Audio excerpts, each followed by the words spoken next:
సందర్భంగా అల్లూరి సీతారామరాజు గారిని స్మరించుకుంటూ ఆయన గురించి కొన్ని విషయాలు మనం తెలుసుకుందాం. గత ఏడాది మొదలైన అల్లూరి సీతారామరాజు గారి 125వ జయంతి ఉత్సవాలు నిన్నటితో ముగిశాయి. గచ్చిబౌలి స్టేడియంలో మన రాష్ట్రపతి ద్రౌపది ముర్ము గారు, తెలంగాణ సీఎం కేసీఆర్, తెలంగాణ గవర్నర్ తమిళిసై గారు వీళ్ళందరూ కలిసి వర్చువల్గా ఆయన భీమవరంలోనే ఆయన కాంస్య విగ్రహాన్ని, స్మృతి వరాన్ని ఇనాగ్రేట్ చేశారు. 30 అడుగుల కాంస్య విగ్రహం అనమాట అల్లూరి సీతారామరాజు గారిది. మనందరికి తెలుసు, కేవలం 26 సంవత్సరాలే బతికిన భారతదేశ స్వతంత్ర చరిత్రలో, తర్వాత స్వతంత్ర ఉద్యమంలో కొన్ని పేజీలను ఆయన తన కొరకు లిఖించుకున్నారు. అంత గొప్ప వ్యక్తి అల్లూరి సీతారామరాజు గారు. ఆయనకు సంబంధించి మొత్తం ఎపిసోడ్ ఈ 125 ఇయర్స్ జయంతి ఉత్సవాలు అనేవి ఘనంగానే జరుపుకున్నాం. దాంతోపాటు ఆజాదీ కా అమృత్ మహోత్సవ్ 75 వసంతాల భారతావనిలో ఆయన 125th జయంతి జరుపుకోవడం అనేది, అంటే 2 కోయిన్సైడ్ అవడం అనేది కూడా గొప్ప విషయం అని చెప్పుకోవచ్చు. సో అల్లూరి సీతారామరాజు గారు మన్యం వీరుడు, విప్లవ వీరుడు. ఆయన కథ మనందరికీ పెద్ద ఆదర్శం. చిన్న చిన్న వాళ్ళని, అంటే గడ్డి పరకలను కూడా దేశానికి సమరయోధులుగా మార్చిన గొప్ప వ్యక్తి ఆయన అని చెప్పుకోవచ్చు. అటువంటి వ్యక్తికి నిజంగానే మనం నివాళులు అర్పించాలి. ఈ విధంగా దేశం కూడా ఆయన్ని మరవకుండా రాష్ట్రపతి వచ్చి మరి ఆయన జయంతి ఉత్సవాలకి ముగింపు పలకడం అనేది పొగడదగ్గ విషయం. తెలుగు వీర లేవరా దీక్షభూని సాగరా అనే పాట విన్నప్పుడు పొంగిపోని తెలుగు మనసంటూ ఉండదు. తెలుగు ప్రజల్లో, వాళ్ళ మనసుల్లో చెరగని ముద్ర వేసి వెళ్ళారు మన్యం వీరుడు అల్లూరి సీతారామరాజు. ఆయన చేసిన రంపా రెబెలియన్కి 100 ఏళ్ళు నిండాయి. దాదాపు 100 సంవత్సరాల క్రితం ఆయన విప్లవ కథలు జరిగాయి. ఈరోజుకి కూడా అవి మనందరి మనసుల్లో ఇంకా జ్ఞాపకాలుగానే మిగిలిపోయాయి. ఆయన కోసం మోడీ గారు ఢిల్లీ నుంచి భీమవరం వచ్చారంటేనే ఆయన విగ్రహావిష్కరణ కోసం అల్లూరి సీతారామరాజు గారి గొప్పతనం మనం అర్థం చేసుకోవచ్చు. అసలు ఎవరైనా ఈ తరానికి అల్లూరి సీతారామరాజు ఏంటి అంటే కేవలం RRR మూవీనా అల్లూరి సీతారామరాజు అంటే? కాదు, అంతకంటే ఇంకా చాలా ఎక్కువ. ఇక్కడ కొన్ని సంఘటనలు మన భారతదేశ స్వాతంత్ర ఉద్యమం గురించి కూడా తెలుసుకోవాలి. ముఖ్యంగా ప్రతి ఒక్కళ్ళ లక్ష్యం బ్రిటిష్ వాళ్ళ బానిస సంఖ్యల నుంచి మన దేశాన్ని కాపాడటమే. దానిలో మనం మోడరేట్స్ అంటాం, అంటే మితవాదులు. తర్వాత ఎక్స్ట్రీమిస్ట్స్ అంటాం, అతివాదులు. మోడరేట్స్ మనకు తెలుసు, మోతీలాల్ నెహ్రూ, గోపాలకృష్ణ గోఖలే, సురేంద్రనాథ్ బెనర్జీ, ఇటువంటి వాళ్ళందరూ. వీళ్ళందరూ కూడా బ్రిటిష్ వాళ్ళని అభ్యర్థించి కొంత భారతీయులకి న్యాయం చేయాలని కోరుకునేవాళ్ళు. అయితే పూర్తిగా బ్రిటిష్ వాళ్ళకి ఎదురెళ్ళి వాళ్ళని చంపేటాలు ఇలాంటివి ఏమీ చేయలేదు. అయితే నెమ్మదిగా అతివాదులు వచ్చారు, అంటే ఎక్స్ట్రీమిస్టులు. లాల్ బాల్ పాల్ త్రయం అంటాం మనం. లాలా లజపత్ రాయ్, బాల్ గంగాధర్ తిలక్, బిపిన్ చంద్రపాల్. వీళ్ళు ముఖ్యంగా మీరు చూస్తే తిలక్ స్వరాజ్యం నా జన్మ హక్కు అన్నారు. ఇలాంటి వ్యక్తులు వచ్చి వీళ్ళు బ్రిటిష్ వాళ్ళని స్ట్రాంగ్గా క్వశ్చన్ చేయటం, అవసరమైతే ప్రొటెస్టులు చేయటం, స్ట్రాంగ్గా వాళ్ళని బయటికి వెళ్ళిపోమంటాం, ఇలాంటివన్నీ చేశారనమాట. ఈ పందాలో ఒక కొత్త పందా బయలుదేరింది. దాన్ని విప్లవ వీరులు, రెవల్యూషనరీస్ అంటాం. మనం వినే ఉంటాం, వాసుదేవ్ బల్వంత్ ఫాట్కే పేరు కానీ, భగత్ సింగ్, సుభాష్ చంద్రబోస్, వీళ్ళందరూ కూడా రెవల్యూషనరీస్ కింద వస్తారు. ఈ కోవకే చెందిన వ్యక్తి మన అల్లూరి. ఆయన తెలుగునాట పుట్టడం మన అదృష్టం. ఎందుకంటే దక్షిణ భారతదేశంలో చెప్పుకోదగ్గ విప్లవ వీరులు చాలా తక్కువే ఉన్నారు. విప్లవం అంటే బెంగాలే అనుకునే పందా అప్పుడు ఉండేది.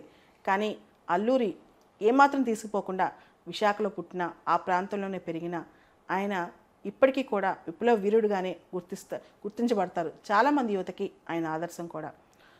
అసలు అల్లూరి సీతారామరాజు తాను గిరిజనుడు కాదు, అయినా కానీ గిరిజనుల వెతలు విని చలించిపోయాడు చిన్నప్పటి నుంచే. చాలా వరకు ఆ రోజుల్లో ఈ పాడేరు ప్రాంతంలో, విశాఖ ఏజెన్సీ ప్రాంతంలో ఉన్న అటవీ ప్రాంతాల్లో గిరిజనుల్ని ఎక్స్ప్లాయిట్ చేసేవాళ్ళు బ్రిటిష్ అధికారులు. ఉదాహరణకి లంబసింగి ప్రాంతంలో వాళ్ళతో రోడ్డు వేయించుకుని, ఎక్కువగా వాళ్ళ చేత పని చేయించుకుని చాలా తక్కువ వేతనాలు వాళ్ళకి ఇచ్చేవాళ్ళు. ఈ కథలన్నీ విని చెలించిపోయేవాడు అల్లూరి. అయితే ఆయన ముందుగా దేశం మొత్తం తిరిగొద్దామని చెప్పి పర్యటనకి వెళ్ళాడు. ఆ టైంలో బెంగాల్ వెళ్ళి అక్కడ సురేంద్రనాథ్ బెనర్జీ గారిని కలిశారు. అక్కడ ఆయనకి ఒక బ్రాడర్ పర్స్పెక్టివ్, అంటే పాన్ ఇండియా దృక్పథం అనేది అక్కడ వచ్చిందనమాట. చాలామంది చూసే ఉంటారు RRR మూవీ. కొమరం భీం కొంతకాలం తన పోరాటం పక్కన పెట్టి కొన్ని తోటలకి అంటే తేనీటి తోటలకి వెళ్ళాడని విన్నాం, తేయాకు తోటలకి. అలానే ఈయన కూడా బెంగాల్ వెళ్ళాడు. కానీ రాజమౌళి గారు అక్కడ ఊహించి వీళ్ళిద్దరు కలిస్తే ఎలా ఉంటుందో కథ రాశారు. కానీ ఈయన వేర్వేరు ప్రాంతాలకు వెళ్ళిన దృక్పథాలు ఏంటి అనే దాని మీద కనెక్టింగ్ పాయింట్స్ కూడా అక్కడ తీసుకొచ్చారు. కానీ ఇక్కడ అల్లూరి సురేంద్రనాథ్ బెనర్జీ గారి దగ్గరికి వెళ్ళి, సురేంద్రనాథ్ బెనర్జీ మోడరేటర్ అయినా సరే ఆయన దగ్గర బ్రాడర్ పర్స్పెక్టివ్ అంటే విస్తృతంగా దేశంలో ఉన్న ప్రాబ్లమ్స్ని అవగాహన చేసుకుని బ్రిటిష్ వాళ్ళు వెళ్ళిపోతే దేశానికి ఎంత మంచి జరుగుద్దని కఠినంగా తాను మారి మళ్ళా తిరిగి వచ్చి అక్కడి నుంచి మొదలెట్టాడు తన విప్లవాలు, తాను అనుకున్న సిద్ధాంతాలు. గిరిజనులందరినీ ఏకతాటిపై తీసుకొచ్చాడు.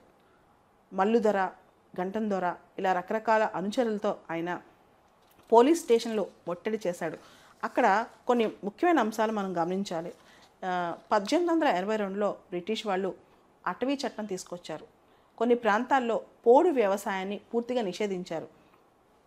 అడవుల్లో ఉన్న గిరిజనులకి వాళ్ళ జీవనాధారం, వాళ్ళ లైవ్లీహుడ్ ఏంటంటే పోడు వ్యవసాయమే. ఆ తర్వాత కొంతమంది గిరిజనులు అటవీ వనరులు సేకరించి బతుకుతూ ఉంటారు. అక్కడ జీవనోపాధి పోయింది.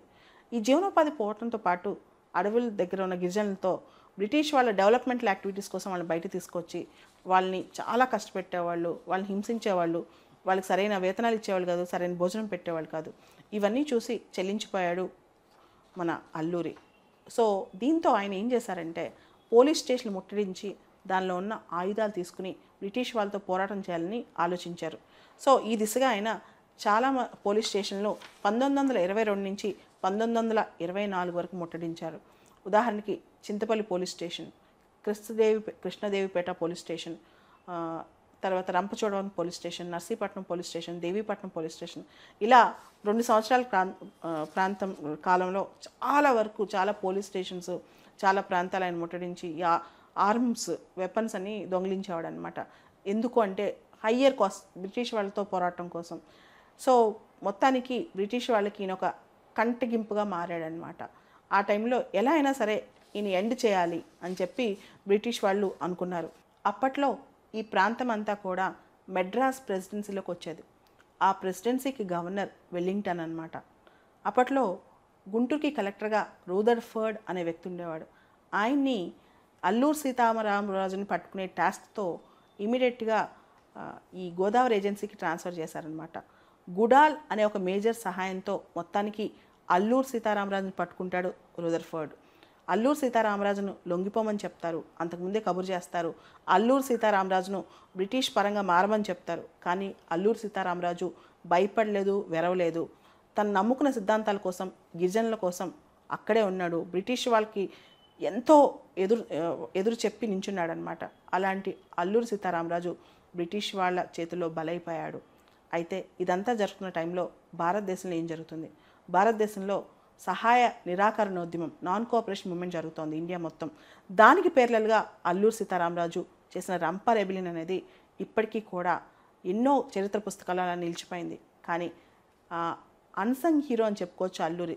తెలుగు నోట, తెలుగు నాట ఆయన తెలుసు.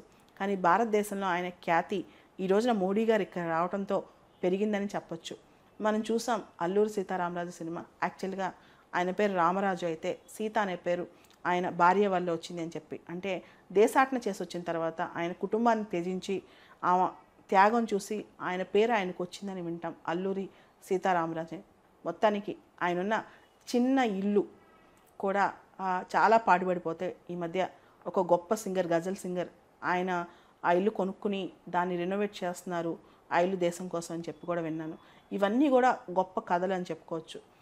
యువతకి ఆయన ఒక ఆదర్శం, చెడుని క్వశ్చన్ చేయడానికి ఆయన ఒక నిదర్శనం. కాబట్టి అల్లూరి సీతారామరాజుకు ఈరోజు వస్తున్న ఖ్యాతి మొత్తం తెలుగునాట అది గౌరవ ప్రతిష్టలు పెంచుదని అల్లూరి సీతారామరాజు ఇన్స్పిరేషన్గా తీసుకుని ఎక్కడ అన్యాయం జరిగినా కాపాడతారని, దాంతోపాటు ఎంతోమంది యువత దేశం కోసం ప్రాణాలు ఇవ్వక్కర్లేదు, కనీసం కొంత సమయం ఇస్తారని కోరుకుంటున్నాను.